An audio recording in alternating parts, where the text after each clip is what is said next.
Hey everybody, I'm Kismet here for Deafire. How I created the drop sound in my showing you guys how to recreate it using the same in the sound as well as how to go about effectively post-processing the sound.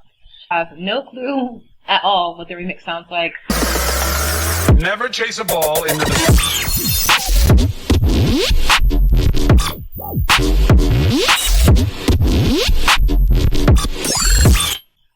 So it is like the raw sound. So if I need all the automation clips.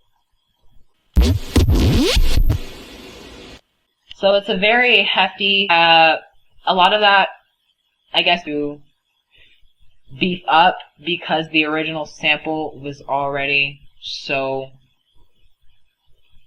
I don't know how to explain it. I guess the sound was already so wide and bassy enough that it was, and just kind of add a little bit more girth to it and warp it around the way I did. So the unprocessed sound with the granulization automations, that's not a real word, the granulizer automations still left as is. It sounds like this.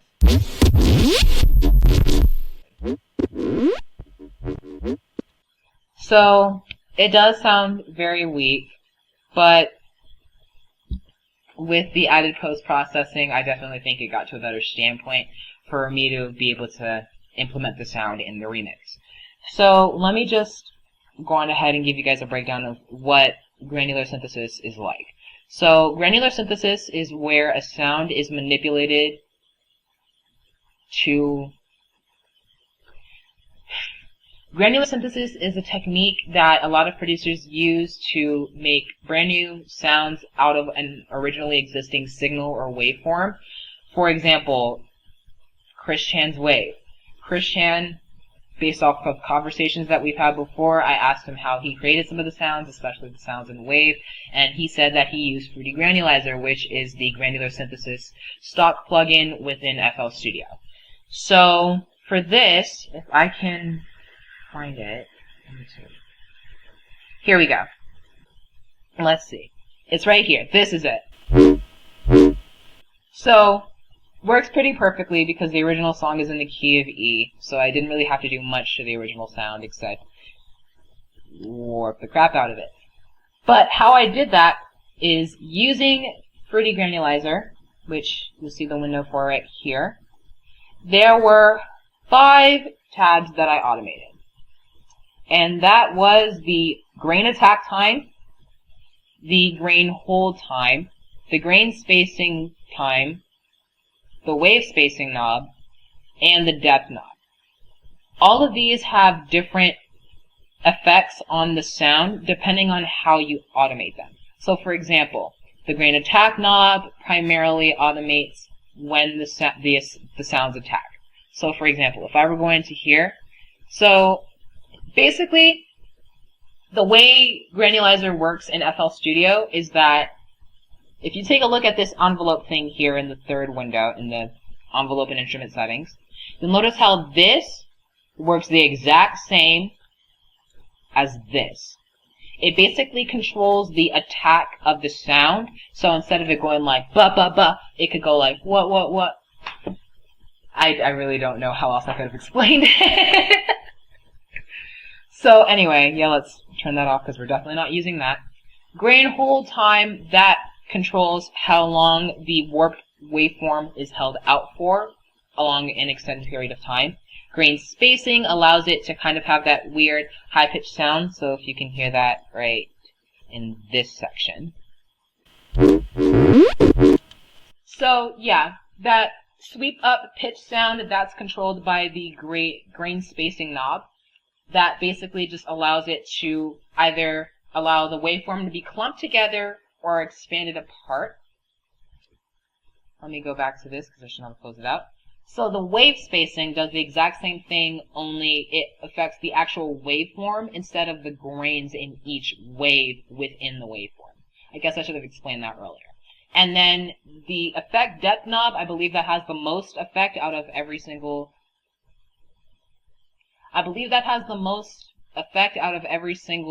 video. I believe that has the most effect out of every knob within the plugin, as that controls how much of each knob that you've automated previously to be affecting the sound or the waveform or whatever you might have possibly used in Granulizer. So it's relatively simple. For this, I just did whatever.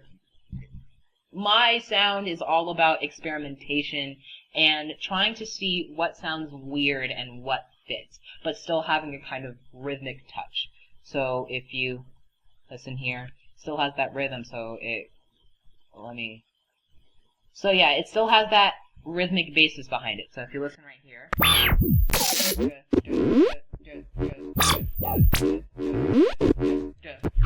you can still catch on, but sound is like super weak and you can barely hear it, especially when it's unprocessed. So let me go through the processing chain for this sound. So I began with a Soundgoodizer to compress the sound.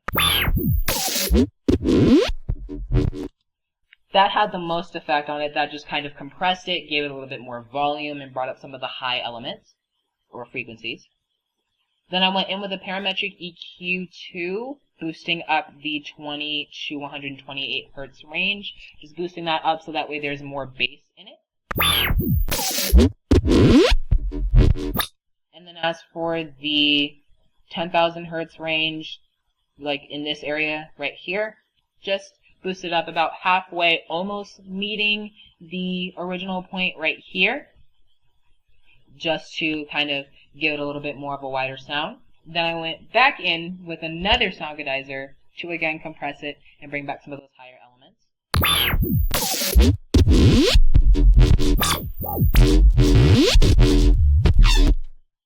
Then I went in with a Camel Crusher set on British Clean, distortion on tube set to 7%, mechanism set to 4%. I'm pretty sure it doesn't mean mechanism. But compressor on set to -11 decibels, master on left on its original settings, and same thing with filters. Stay that right there with the original settings. So that sounds like this. Now you can kind of hear that distorted tail following in the back, and that's kind of what I wanted for this, because I wanted it to be, really grimy and dirty and just loud and resonant.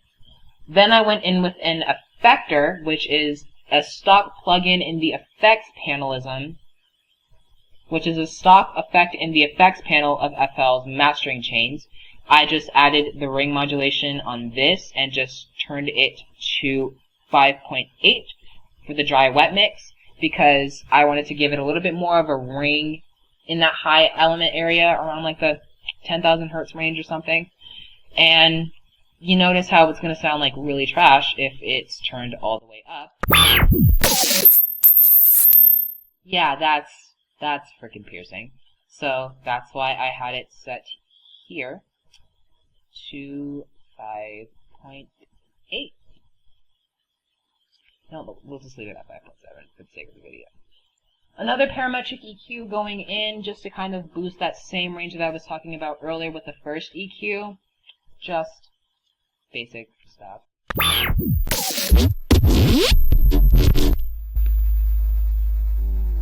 that's very wide.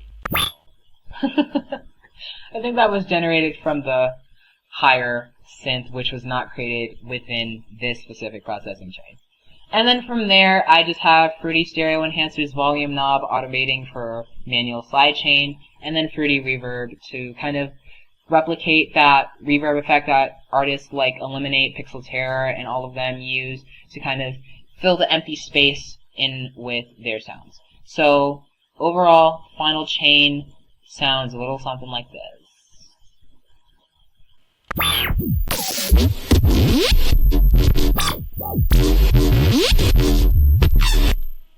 And then, just, to add on to the thickness, I added these really big and loud drums that,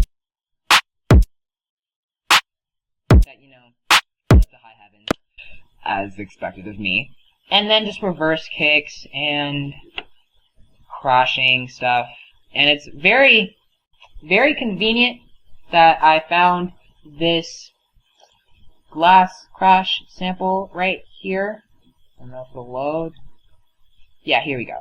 So yeah, very convenient that I found this reverse glass sample. It kind of sounds like when you reverse it this way, it sounds like glass crashing. And it's a remix of a song called Crash. Yeah, I see what I did there. Don't question it. But yeah, overall, just adds on to that remix and that sound in general. So yeah, this is basically the finished product with all of the added sounds and everything.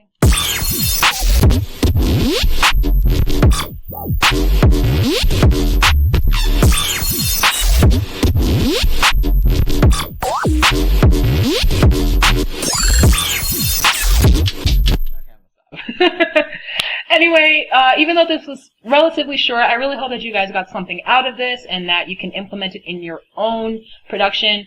I understand that some of you guys may not be on FL, and do not worry, for I have learned from a lot of my Ableton friends that you guys actually do have a granular synthesis plugin, which I have heard is somewhat better than FL's, which is great because you guys can apply these same techniques if you have those exact same types of automative knobs and stuff of that nature. But yeah, that's what I did for this remix and how to implement that sound in there. In terms of implementing the sound in here, I just tried to go for as rhythmic and weird as I possibly could. It still stays on rhythm, but it's just super experimental with the pitch sweeps and the FMing and all of that stuff. Like this part right here. So yeah, it's just really simple. But anyway, again, I really hope that you guys got something out of this video. Thank you so much for watching. If you have any questions or concerns, you are more than welcome to hit me up on social media. All of my ads are at @morekismetbass. You are more than welcome to hit me up with any questions you may have about this video, about the article, or anything. I don't believe I mentioned this at the beginning of the video, but if I did, congratulations, I'm mentioning it again. #product placement. But I do have an article on this exact same thing and how I implemented it in another demo song that I use, which is at your leisure to view. It is on Medium. If you just Google More Kismet Dawson's Creek. Yes, I named it that. Don't judge me. If you look at the title, you'll see why I named it that. But anyway, Google More Kismet Dawson's Creek, and you will be able to find it, read up on it, and see how else you can use granular synthesis in other songs, such as melodic songs, or songs like this with like heavy bass elements and stuff of that nature. But anyway, I'm out like a light. Peace, guys. Hey, what's up everybody? I'm More Kismet for Deaf Fire Society, and today I'm going to be roughly breaking down how I made my remix of Skrillex and Diplo's To You featuring Luna George. This is by far one of the most popular remixes on my page as of right now, with the exception of my 404 remix and my Ghost Voices reboot. But yeah, I'm really excited for you guys. I'm really excited for you guys to watch this and see some of the tips and techniques that went into making this remix. So let's go on ahead and get started. So this is the project file for the track right here. The majority of the work went into reworking the drops. So let me just go on ahead and play it from the build-up for you.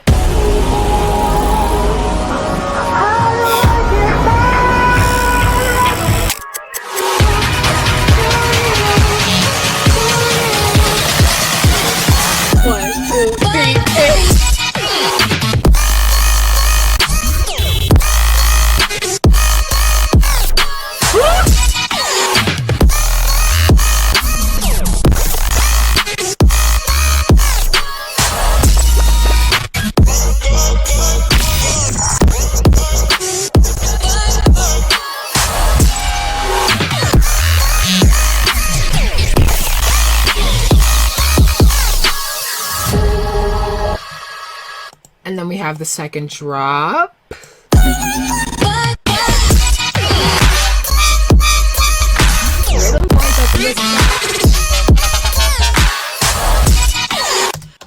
So yeah, I think you guys get the gist of what the song is like. I guess I can go on and start from the beginning, I guess.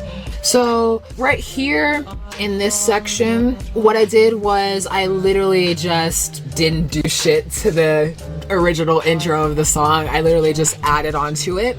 So this synth XDXDTU number 2.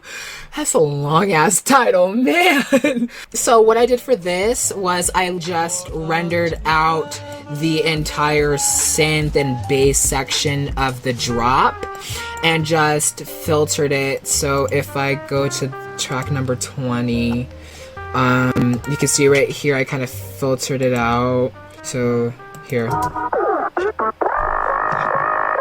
And with the impacts. I don't know with the original horns from the song.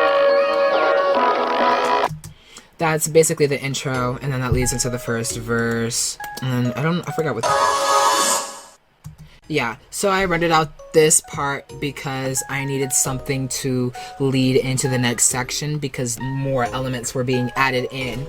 So what I did was I literally just went through and added some extra percussion sounds, a snare, looped one particular section of the drop over, and then just went on about incorporating the rest of the original intro. So then from there, that goes into the build up, which a lot of busy work was done. We have some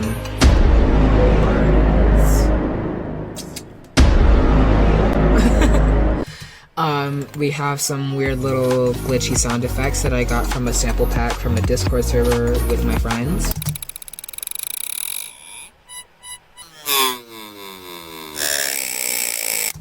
And then we have just like the other effects and rises and impacts and stuff.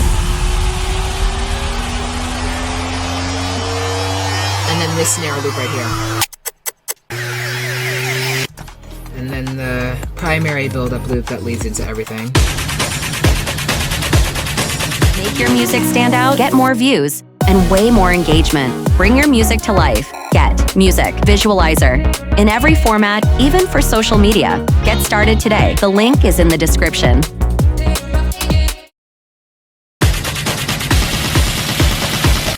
So to add extra momentum to that build up, what I did was I added another kick on top of that. This is from the Holly Ilex Sound sample pack on Splice. Literally just turned the volume all the way up, clipped some of the other high elements out that I didn't want using the filtering thing right here, the quick fade out thing. And then from there, that's basically the build up. I just again went back and used this same loop but with additional filtering that leads up into it. So if I unmute all of the automation clips that I use, that filtered loop sounds like this.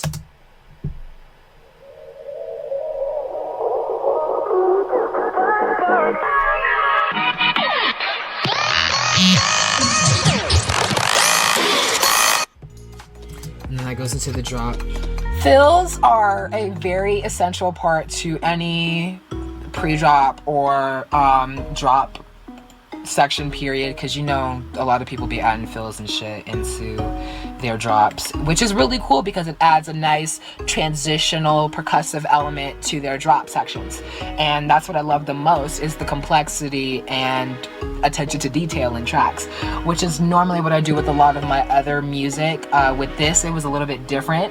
I was trying to stay a little bit more simplified, but still, you know, do my thing. So I literally just used this fill right here from the new Tinted sample pack.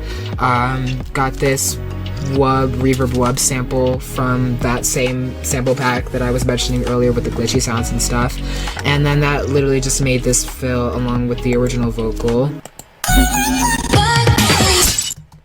And this little vocal right here, that's from the original, and it's literally just I think it's kind of stretched out, but just to match the tempo. So let me get into the main bass patch, which is this thick boy right here.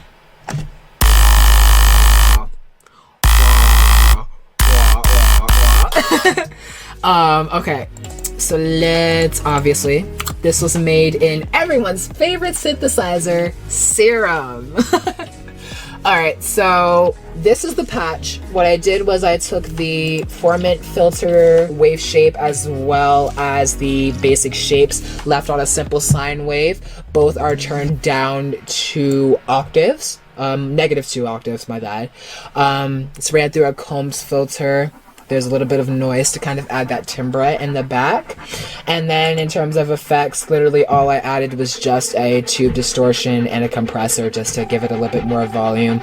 A lot of the actual post-processing for the sound went into the actual mixing track. Sorry. The actual mixing track.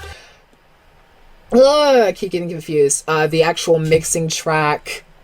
Oh yeah, the mixer track effects chain. My bad. Why was I getting so confused with that? I don't know. I don't care. So the first thing I started off with was a sound goodizer, and that was just to compress it and give it a little bit more volume. Then I went in with a parametric EQ2 just to boost the 28 to 121 hertz range and kind of filter out this midsection right here around 288 hertz.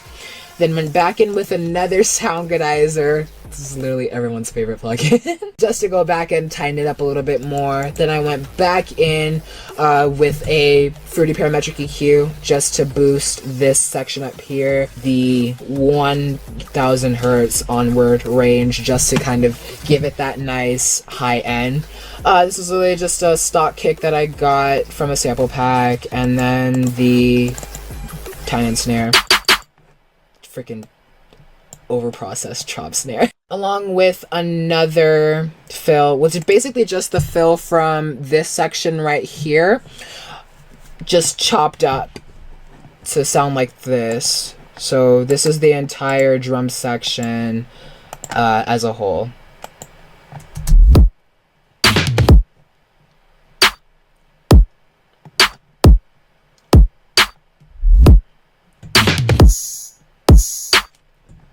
So this section right here, this is the dirty audio open hi-hat.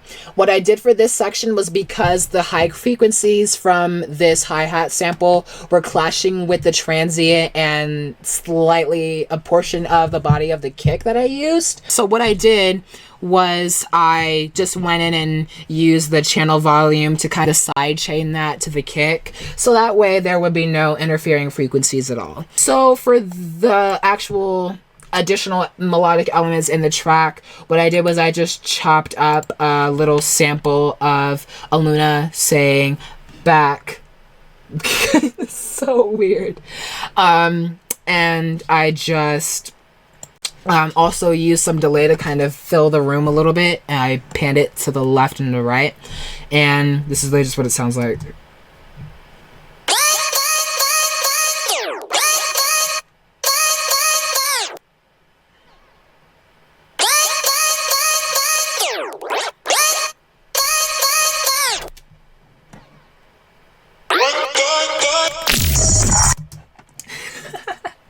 So I did add a lot of little glitchy elements. This little section right here, this is literally just like chopped up portions of the original sample. I'm sorry, the original song. And just adding all along to that, as well as the additional effects and transitions in the song, that just really added to it to kind of give it a little bit more movement and a little bit more, well, not give it a little bit more anything, I guess, just to stay on brand, because my brand is literally, you see it in my SoundCloud bio, it's music you hear if your computer glitched the fuck out and broke. So staying on brand here, folks, staying on brand. This is what we have. Okay, that sounded weird. So obviously, pitch automation clips are a very huge aspect of this as well, because there's obviously a huge automation clip right here and right here. Automation clips come very in handy when you're doing stuff like this thing with the vocals and the pitch automation with the bass, because the bass would just sound so bland without it. See, look. So there are two sounds that I forgot to go over when I did the initial recording session, which was this sound right here.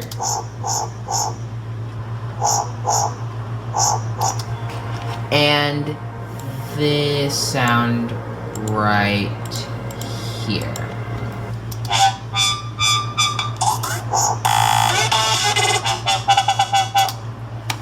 Yeah, that sounds very weird without the pitch automation.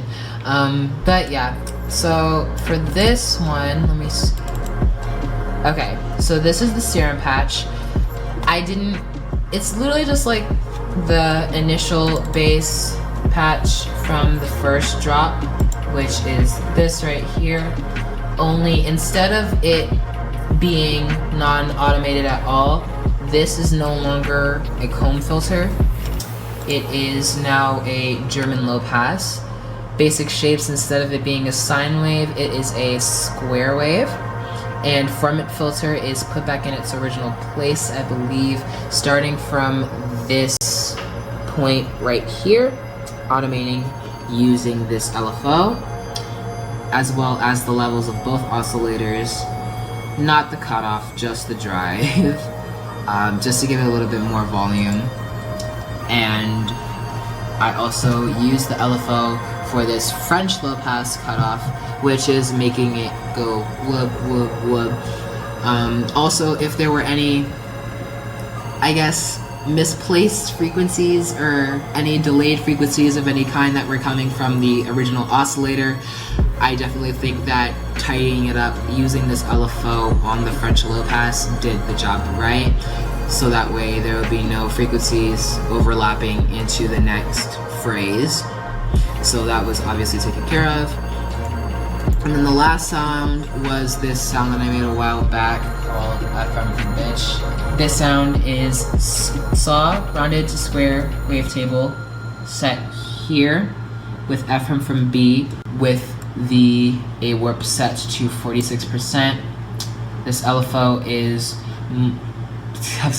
this LFO is automating the level as well as the cutoff of the German low pass. And then here it is also automating the cutoff of the low pass in the effects section. And then for the other effects, I have a tube distortion with these settings, a multiband compressor with these settings, and a delay just to kind of give it a metallic type, I guess, ring to it. So if you can hear it here. So the delay adds a bit more of a higher metallic comey type frequency to the already high frequency that's being added by the wavetables and them FMing from each other. Plus it kind of has that little tail behind it that I think is really cool, because that doesn't really leave any empty space for there to be had in the sound as a whole. So if you have any questions or concerns, you guys are more than welcome to hit me up on social media. All of my ads are at @morekismetbass. You are more than welcome to contact me with any questions or concerns you may have, or you can hit me up on the website. But yeah, that's pretty much it. Thank you guys so much for watching, and love you guys. Peace.